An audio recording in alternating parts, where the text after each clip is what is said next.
backhanded, and a throw to first is not in time, even though there was a nice pick by Erlington and a good play at short by Brianna Velasquez to prevent that one from going into center, but that's an infield single for Callaway. A really good defensive play just doesn't end up saving it. Now it's Dakota Daniel, 1 on, 1 out for the Bulldogs, back to the top of the order after they sent 7 to the plate in inning number 1.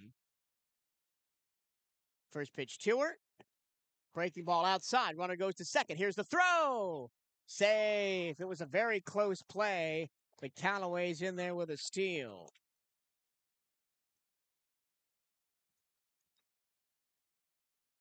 Head coach Roy Foreman for Alabama A&M. The interim tag still placed on him after he was an assistant for this Bulldogs team over there at third. Count 1-0 on Daniel.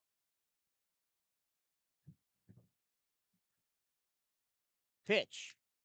Low, ball 2. Close, but just below the knees. Again, after getting a quick out to begin the inning, Asia Mallory has made life hard for herself by missing the zone here. Count 2-0. She deals in the dirt 3-0.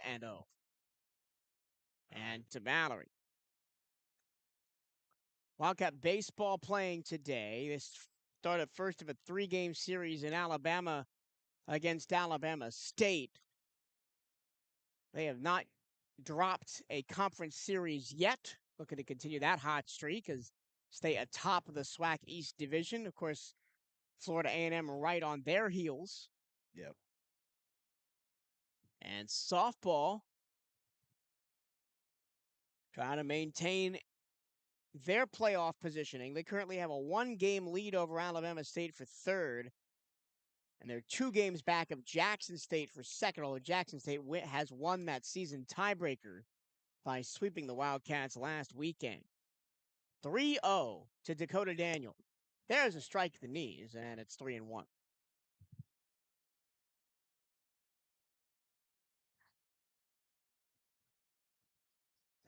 Jayla Callaway on second after a steal and a single. 3-1.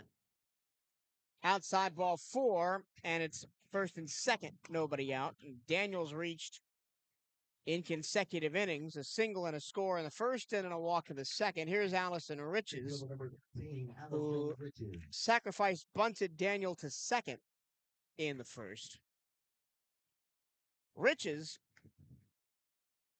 is a junior batting .306, 10 runs on 19 hits, 2 doubles, 4 RBI, getting on base at .419. And the first pitch to her is a ground ball towards second, could be 2. Stepping on second base, throwing to first. It's a double play! And a fantastic job by Jessica Alon at second to scoop that ball up, step on second, and throw to first. And that's the end of the inning. No runs, 1 hit, 1 left. And we go to the bottom of the second, 3-2 Alabama A&M here on the Cat Eye Network.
Wildcats looking to erase this 1-run deficit as we head to the bottom of the second. They're down 3-2.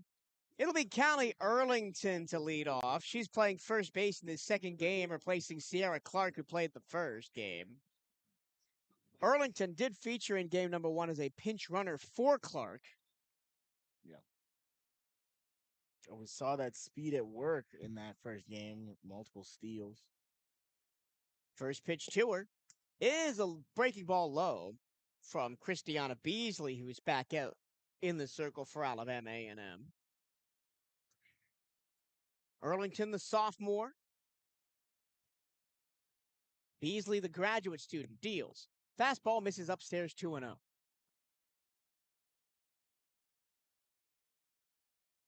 And after a settled, relatively speaking, second inning from the Wildcats pitching, the Bulldogs will try to match that. That one's a off-speed strike. 2-1. Florida A&M leads the SWAC standings in the Eastern Conference right now at 12-3. Jackson State a half game back at 11-3. Here's a 2-1. That is cracked into center field. Moving over and making the catch is Dakota Daniel, and there's one away. Nice hit by Erlington, but couldn't get that one to drop. And it's Thais Oyema. Oyema, another graduate student, batting .308, 17 runs on 28 hits, 3 doubles and 8 RBIs, getting on base at .384. First pitch to her, a fastball strike.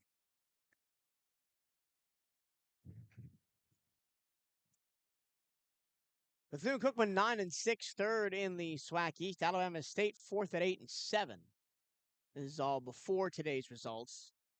There's a ball low, 1-1 to Oyema. Alabama A&M 3-11, Mississippi Valley State 1-14.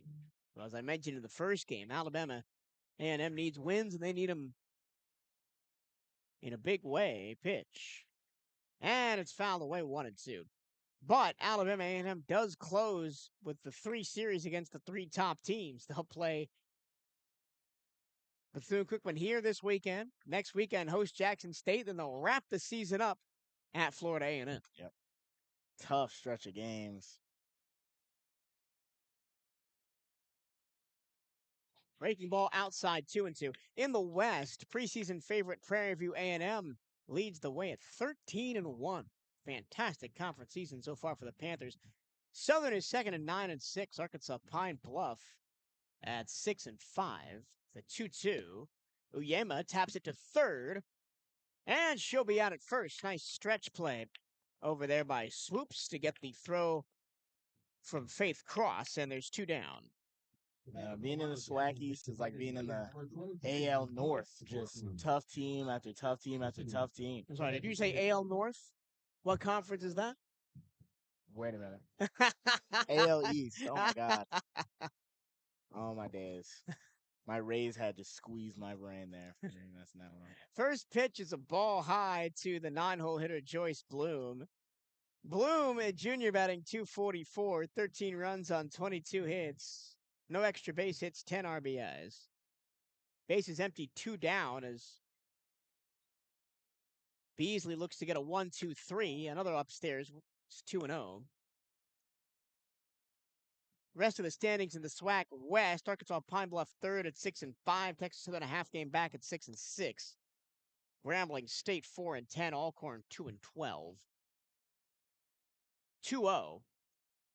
It's tapped towards center. That is going to be down for a hit right in front of the sliding glove of the center fielder Dakota Daniel, and the Wildcats will not go 1-2-3.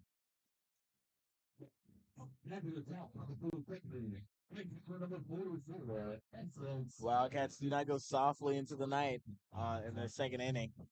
Now, then sometimes all you need is to just tap that one where nobody is. All she did was get barely the end of the bat on it, and it just floated into center field.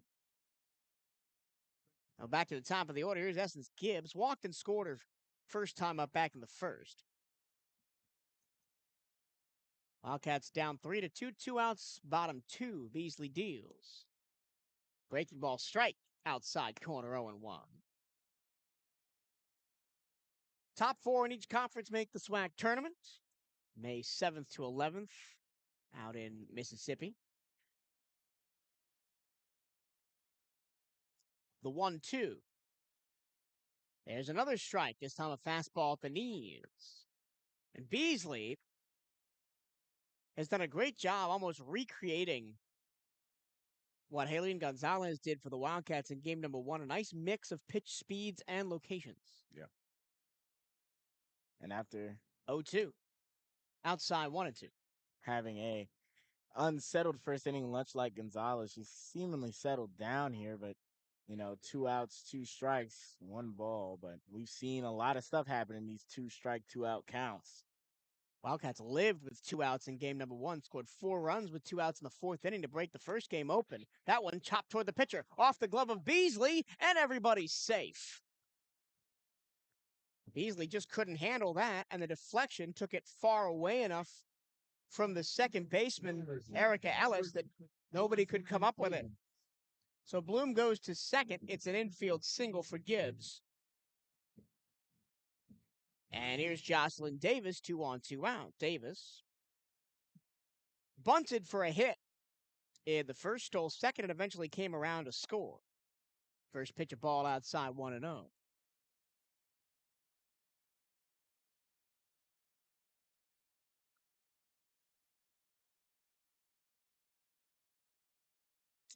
Davis scored on the pop fly by Jessica Allen that got the run in. Ball outside, 2-0. And Brooklyn Scott walked, stole second, got to third, but could not come home as Owens struck out to end the first. 2 on, 2 out, 2-0 count. Pitch. Breaking ball misses again on the outside corner, 3-0. And a little bit of nerves maybe setting in for Christiana Beasley. Trying to keep her Bulldogs ahead 3-2 here. 3-0 pitch. There's a strike, 3-1. Jocelyn Davis taken all the way. Davis, the left-handed slap hitter, means the corner infield is in for Alabama A&M. She can push it past them, potentially score a run here. The 3-1. She squares to bunt, ball outside. The runner goes to third, and the ball gets away. Good backup in left field by Susanna Cruitt. Means that no runs score, but it is a walk. And slow getting up is, oh, no, she's gone. Yep. We'll bring the trainer out to look at Joyce Bloom, who went to third. Yeah.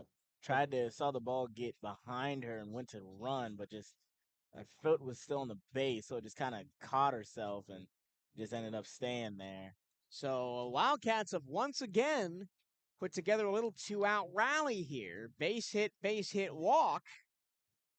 And now it'll be Jessica Alon.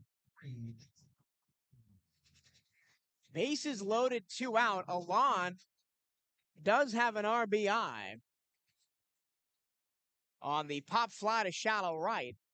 Back in inning number 1 that scored Jocelyn Davis. And what do you know? Jocelyn Davis is on the base paths again. She's at first. Essence Gibbs at second. Joyce Bloom at third. Big spot here early on this one. First pitch is a strike to the knees. I think Christiana Beasley's fastball is her best pitch. She just zips it in there. The off speed is where she's gotten into a little bit of trouble missing the zone, and also BCU getting contact. Ball outside, 1-1. Yeah, but as you said, try to go off speed there, misses the zone.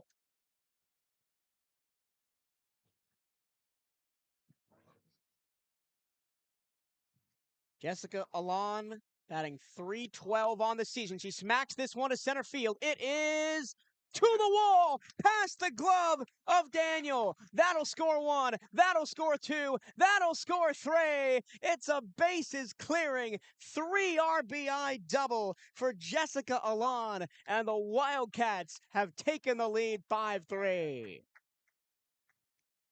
And time is called, and I think they're going to maybe not. They can't review anything. There's no but I guess they just wanted to say time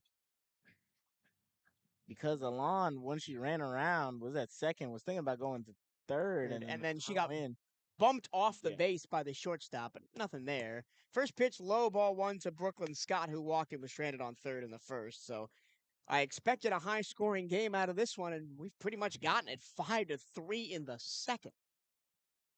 Yeah. Hang in there, folks. We could be in for a long one here this afternoon. Upstairs by the bill of the helmet, 2-0 to Scott.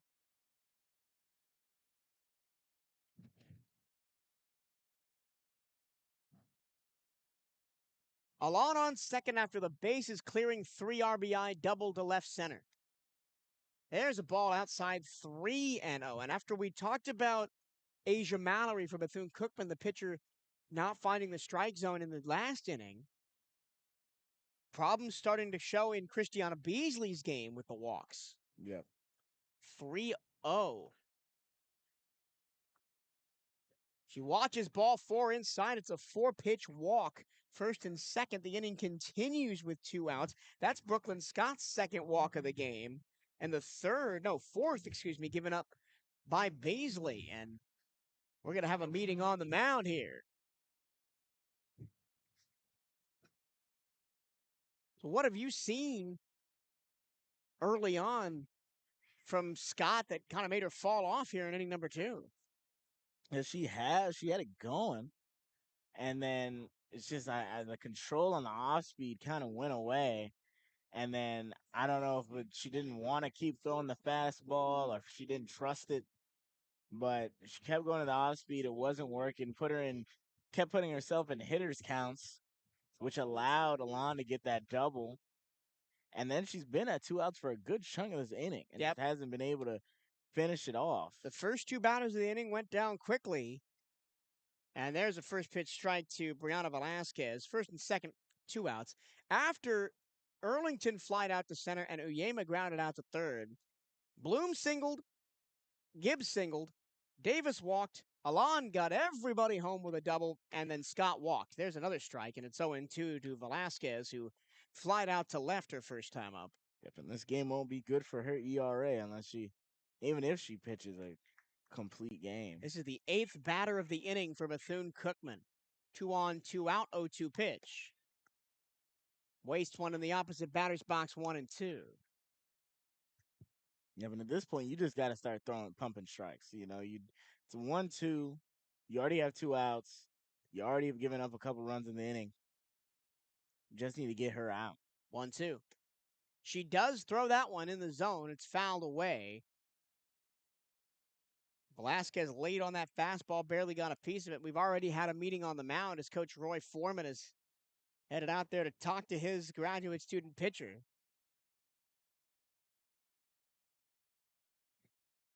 Who is very familiar with the SWAC. Previously played at Florida A&M. Ball in the dirt. Runners advance. Throw to third on the steal and safe. Yep. That was a good jump from second to third by Alon as the catcher, Mathis, had it wedged under her left leg. Couldn't get it out. So now second and third, potential more damage for Velasquez if she can find inside the 2 foul lines. 2-2. Swing and a miss. She goes down. After fastball. 3 runs, 3 hits, 2 left. And we go to the third. 5-3 Wildcats here on Cat Eye Network Radio.